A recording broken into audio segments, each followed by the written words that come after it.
खेतों में आईसीएआर की टीम आई है दिल्ली से, क्या समस्या है किसानों के साथ? ये हम बायर कंपनी की 8433 धान की वैरायटी है, क्रांति धान की, जो पिछले 2 3 4 साल से लगाते हुए आ रहे हैं। लेकिन इस साल वो डैमेज हो गई बुरी तरह से, मतलब पूरी तरह से ग्रोथ नहीं कर पाई, परिपक्व नहीं हुई है। और जिसमें कि हम किसानों को बहुत घाटा, ये 25 से 40 का एवरेज देती थी और हम लोगों ने इसका 35 तक का एवरेज लिया है। लेकिन इस साल ये 5-6 का प्रति एकड़ के हिसाब से एवरेज दे रही है। किस कंपनी का बीज है, किस व्यापारी से आपने खरीदा है ये बीज? हमने माहेश्वरी ट्रेडर्स सिलवानी से बीज खरीदा है। बायर कंपनी का बीज है 8433। क्या आश्वासन दिया अधिकारियों ने आज आए? कंपनी वाले अधिकारी आज आए हैं जांच करने के लिए। तो अब जांच करने के बाद ही पता चलेगा क्या होता है। इस संबंध में बायर कंपनी के अधिकारियों से बात हुई आपकी? बायर कंपनी के अधिकारियों से पिछले 1 महीने से लगातार हमारी बात चल रही थी और 1 महीने से वो हमें पूर्ण आश्वस्त भी किए हुए थे कि हम आपको जो भी आपकी क्षति हुई है उसकी पूर्ति करेंगे। और अभी आखिरी पे 6 तारीख को उनके द्वारा एक टीम और आई और इसके बाद उन्होंने इसमें वायरस दिखाकर बोला कि इसमें तो वायरस है, इसमें हम कुछ नहीं कर पाएंगे। और हमसे बोला कि आप हार्वेस्टिंग कर लो, कोई दिक्कत नहीं है। इस मामले को लेकर किसानों ने, जो कृषि मंत्री हैं, क्या उनसे संपर्क साधने की कोशिश की? हाँ, अभी हम 8 तारीख में हमारे माननीय शिवराज सिंह जी जो केंद्रीय कृषि मंत्री हैं उनके पास गए थे यहाँ से किसानों को लेकर। और उनके ही द्वारा आज ये टीम दिल्ली से भेजी गई है यहाँ पर खेतों में। खबर सिलवानी क्षेत्र से, जहां किसानों की मेहनत इस बार मिट्टी में मिल गई। कारण धान के बीज में कथित मिलावट। तहसील क्षेत्र के ग्राम देवरी मरिया और आसपास के गांवों में किसानों की फसल इस बार बर्बाद हो गई।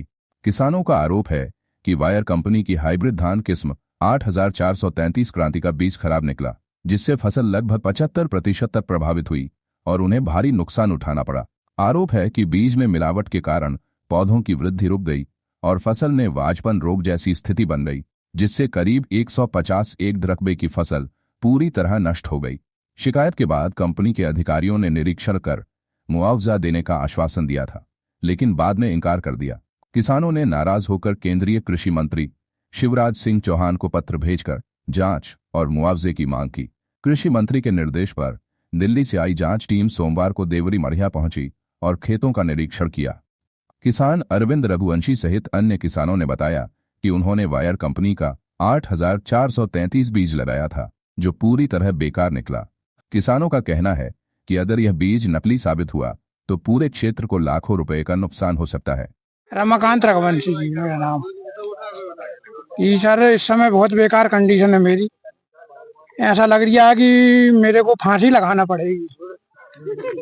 बायर कंपनी का बीज लिया जी सर मैंने, 3 लाख रुपए मैंने ब्याज लिया है, उसका ब्याज भी नहीं निकल पा रही है।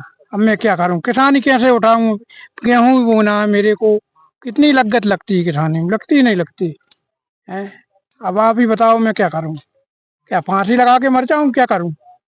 क्या नाम है आपका, कहाँ के कृषक हैं आप? राम स्वरूप रघुवंशी मेरा नाम है, देवरी के किसान हैं हम।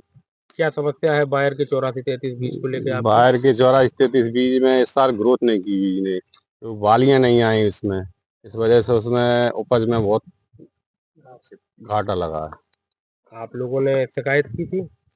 हाँ, शिकायत की है। तो आज जो टीम आई है उसने क्या आश्वासन दिया आपको? अब वो तो अब ले जा रहे हैं, इसके बाद ही आश्वासन कुछ मिलेगा, पता चलेगा। आज ही आई टीम। कितना उत्पादन हो जाता था आपका एकड़ के हिसाब से? एकड़ पे 25 से 30 तो नॉर्मल था उसका। कितने एकड़ में आपने लगाई हो और आपके क्षेत्र में क्या रकबा रहा होगा मैंने लगाने का? मैंने तो 4-5 एकड़ में लगाई है, लगभग 120 एकड़ में यहाँ गांव पे लगी है धान। आपके गांव में? हाँ।